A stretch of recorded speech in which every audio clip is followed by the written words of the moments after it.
Welcome back. So, the thought of young people getting married, whether it's a regular marriage in a church or a justice of the peace or a virtual marriage taking place over the internet, got me thinking about the information that my generation and generations that went before me had available to us that young people just don't seem to have anymore.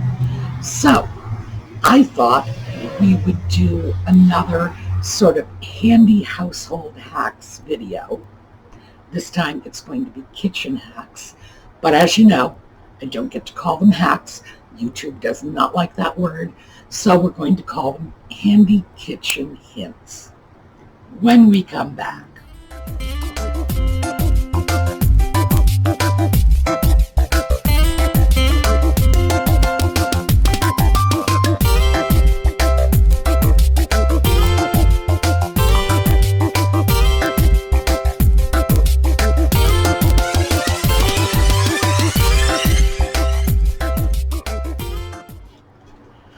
All right, I thought we would start with asparagus. And the reason we're starting with asparagus is, well, I really like asparagus. A lot of people do. It's one of the most expensive vegetables you can buy. And it's low calorie, packed with vitamins and minerals, and heaven only knows what, keto friendly, you name it. But it's the expense that really kind of nails you. If you get asparagus, especially if you get fresh asparagus, and that's what we're going to talk about, you usually have to buy it in pre-packaged sort of bunches that are a pound or more. Now, that's great if you have a family of 6 and you plan on cooking it that evening. But so what happens if you're not a family of 6? What happens if you're a one person, or you're, one person and spouse and, just not a family of 6, and you really don't feel like eating asparagus every day for the next 3 days until you use up that pound or 2 of asparagus? Well, here's what you do. You take it home, you take a sharp knife, and you cut off maybe 1/4 of an inch of the end of the stem, that's the cut end, and throw that away. Take those asparagus stalks and shove them into a jar or bowl or cup, whatever is handy, of water, and stick them in your fridge. The water will travel up the asparagus stalk and keep your asparagus fresh, depending on how fresh your asparagus is when you buy it. Storing it this way can keep it fresh in your fridge for 2 weeks or longer. When you get ready to use your asparagus, here is like another asparagus trick. Hold the, let me get a pen, I'll show you with a pen. Hold the stalk in between your thumb and forefingers, and starting at the cut end, gradually ease forward, putting a little pressure until it naturally snaps. The reason for this is that lower end of the stem is often very tough. When people harvest asparagus manually, they break it off, and so they're not taking the tough end into the house. That stays outdoors, and I don't know what happens to it, but it stays outdoors. It doesn't go into your kitchen. When it's being mechanically harvested by the companies that provide asparagus to the grocery stores, they just come in, whack it off with sharp knives. So they are taking off the tough ends as well as the tender part of the stalk. By breaking it like that, you break it automatically where the tough end stops and the tender stalk begins. Now, don't throw away those tough ends. You take your tough ends, you throw them in a baggie, you throw them in the freezer. When you have enough, say a couple of pounds, you go online, get yourself a nice recipe for cream of asparagus soup, which, by the way, can be made very quickly and easily today with modern blenders and food processors. And because it's going through the blender or the food processor, it's not going to matter a bit that the stalks are tough. Use that for your cream of asparagus soup. Doesn't matter if it's tough, it's still very tasty. So there's asparagus. Ooh, that one took longer than I thought. I hope I'm going to be able to get through all of these. Waffle irons. Okay, that's another my generation thing. Everybody who was a young person and got married when I was a young person got 2 or 3 waffle irons and 2 or 3 fondue pots. We're not going to deal with fondue pots today. We are going to deal with waffle irons. Well, conventional wisdom says there's one thing and one thing only you can do with a waffle iron, and that's make waffles. And how often do we make waffles? Even June Cleaver did not make waffles for breakfast every day. So you've got this wonderful waffle iron that somebody paid a lot of money and gave to you like 50 years ago when you got married, and what are you doing with it? Hash brown potatoes.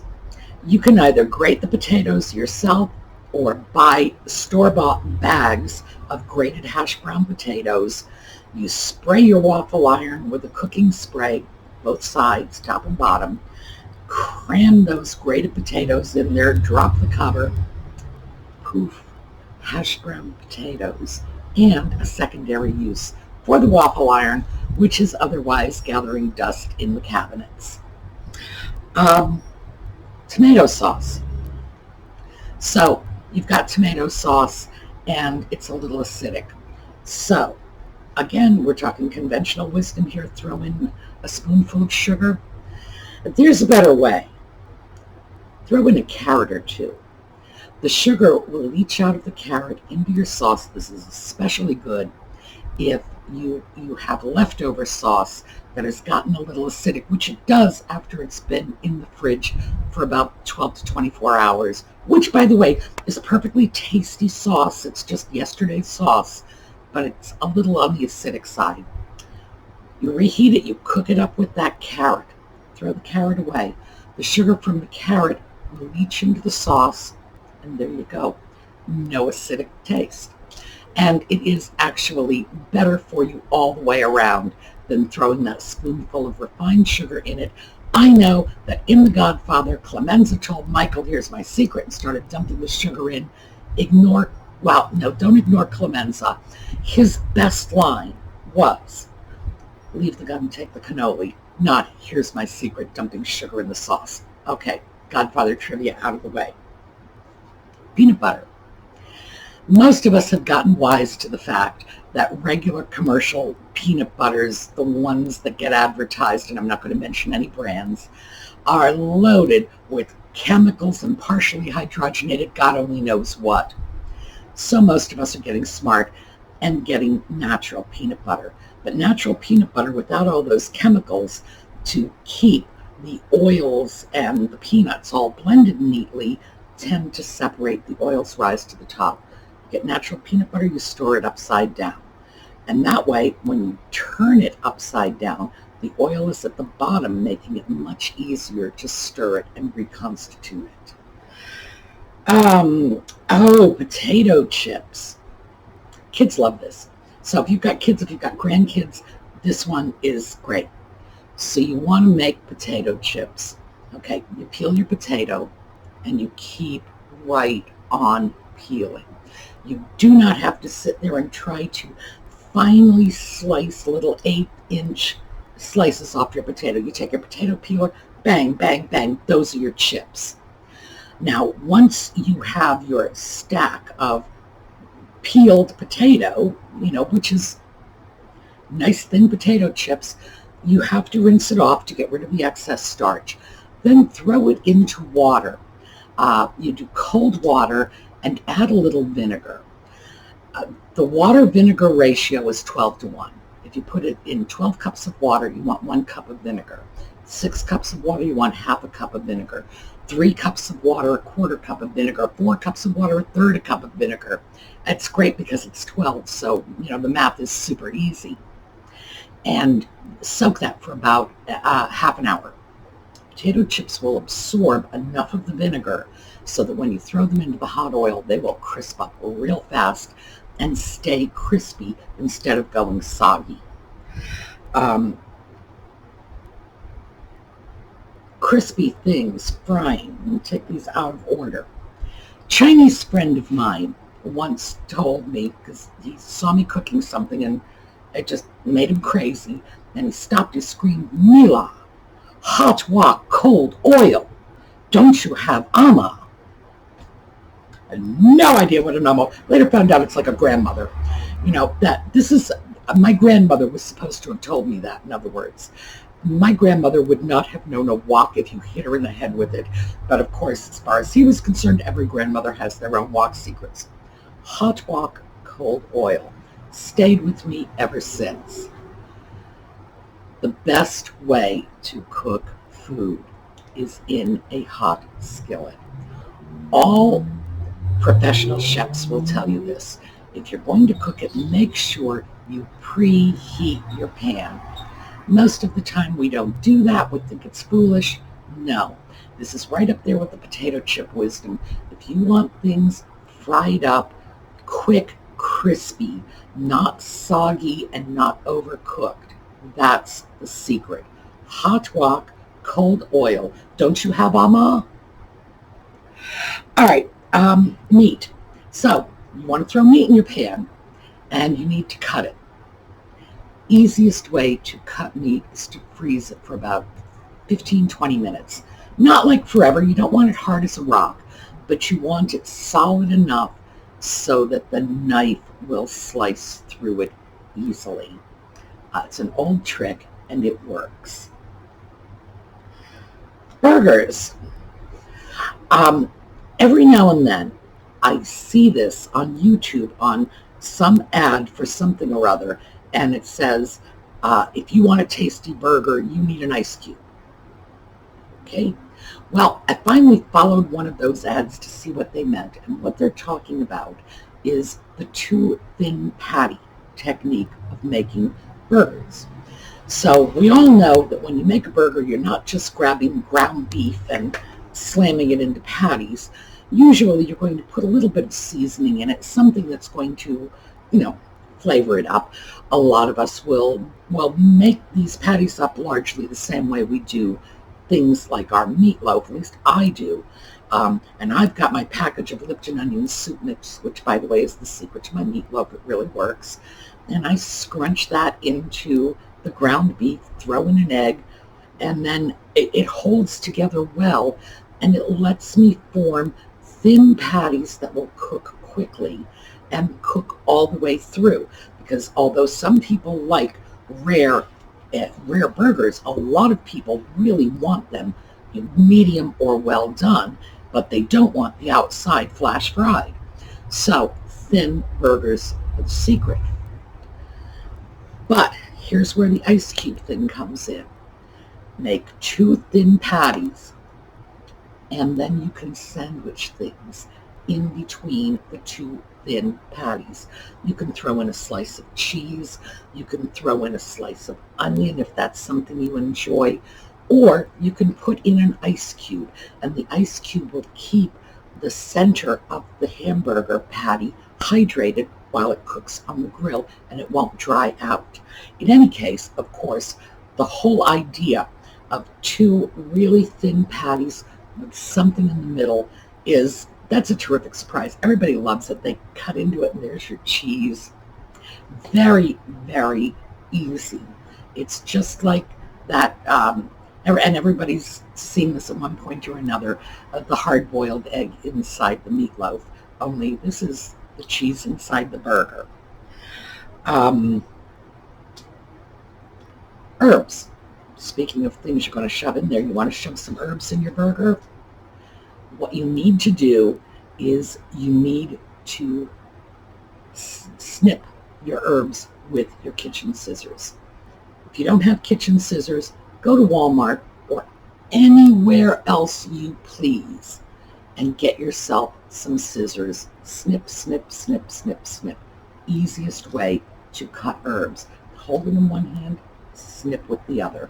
By the way, you can snip right over your bowl. No mess, no cleanup. Ripening fruit. So you have fruit, and the fruit is not quite ripe. Bananas, pears. Oh, pears are such a killer for me. I love pears. I go into the store, I can never find them ripe, and whenever I get them, I bring them home, and I say, well, the pear will ripen. Well, it never seems to, and I always end up throwing it away. The way you ripen a pear is you put it in a paper bag, and you leave it on the counter. You don't refrigerate it. So it will ripen because the bag holds the ethylene gases which ripen the fruit in right next to the fruit. It keeps the gases confined. Another easy way is throw an apple in the bag. Apples let off a lot of ethylene gas and will help to ripen your fruit. So ripen fruit, paper bag. Another one that is really difficult to gauge is the avocado. It seems like, you go to the store and you have two choices in avocado. One is hard as a rock, and you're not going to be able to do anything with that. And the other is so smushy you're afraid it's going to melt right in your hand. And somehow when you buy that hard as a rock avocado, it seems to turn into so smushy it'll melt in your hand like practically overnight. 30 seconds, and it's... The way you test an avocado is you pop the little stem end, and it's usually just a little nub. So you find an avocado with a little stem end, pop that little nub off, and see if the stem is, if the avocado underneath is green and ripe. If it's yellow, it's not ripe. If it's brown, it's too ripe. You want green. So check those stems. Because again, avocados are an expensive fruit. It doesn't pay to be buying them at $1 or $2 a piece and then having to throw them away because, either you misjudged how ripe they were or they got overripe unexpectedly. Mayonnaise. I started seeing a lot of this lately. People talking about mayonnaise hacks, what you can do with mayonnaise.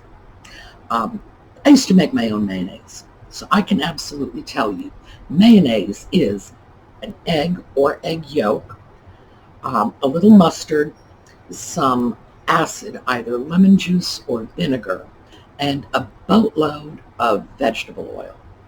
That's mayonnaise. So if you want to use mayonnaise to fluff out your scrambled eggs, you can certainly do that.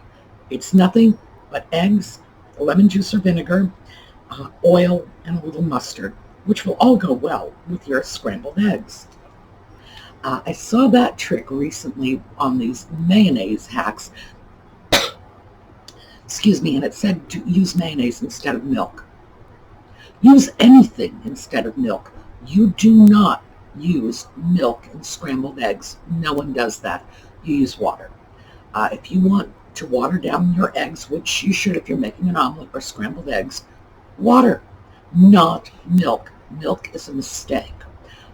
Cream also is a mistake. But mayonnaise will give you a nice fluff.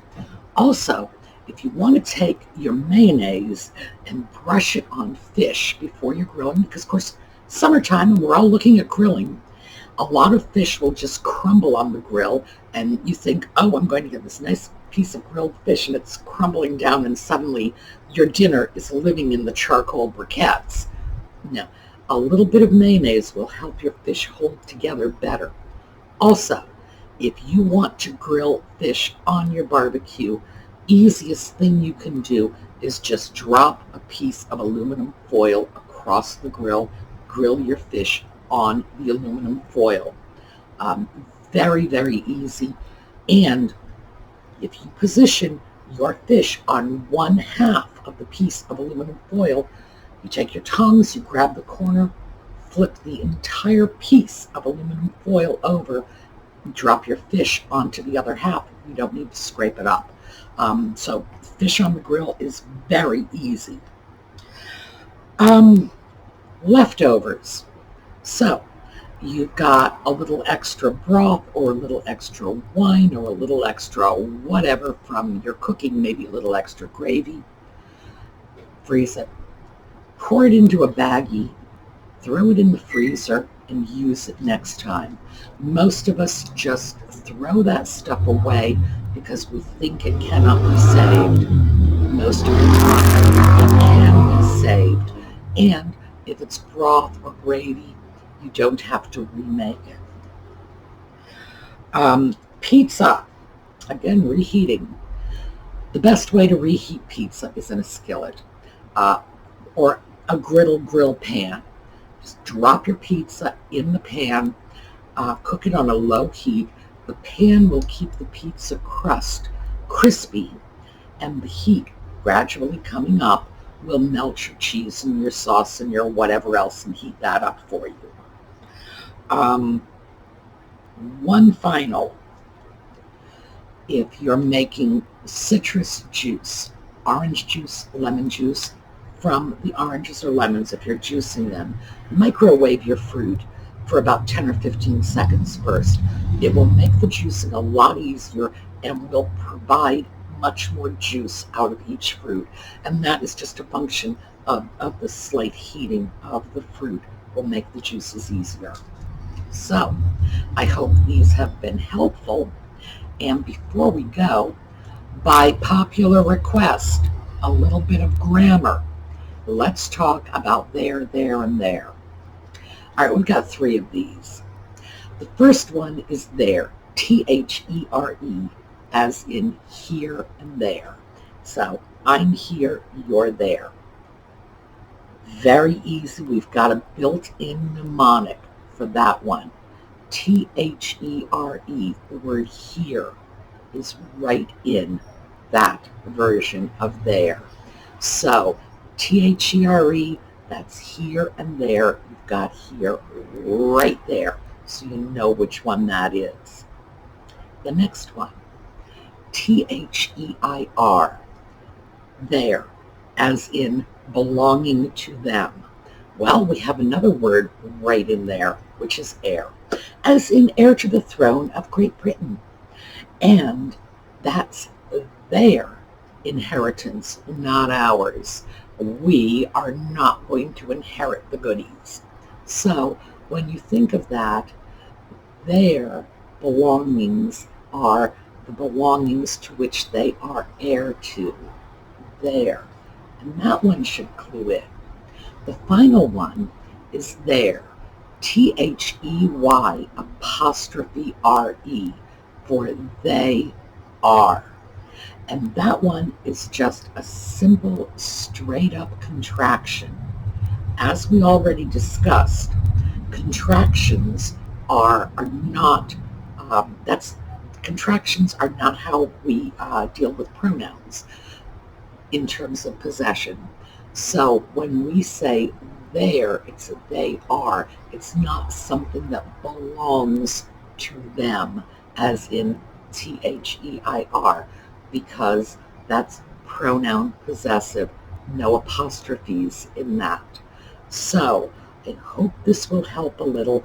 I think the best one is the here and there, with here right in the word. The other one with air right in the word, I don't know. That's a little iffy, but that's the best mnemonic I've got. So if any of you have better mnemonics for it, you let me know. All right. Have a great couple of days, everyone. As you know, today is Monday, Tuesday, taking off. So I will see you back here on Wednesday, and I'm looking forward to it. All right, have a great couple of days.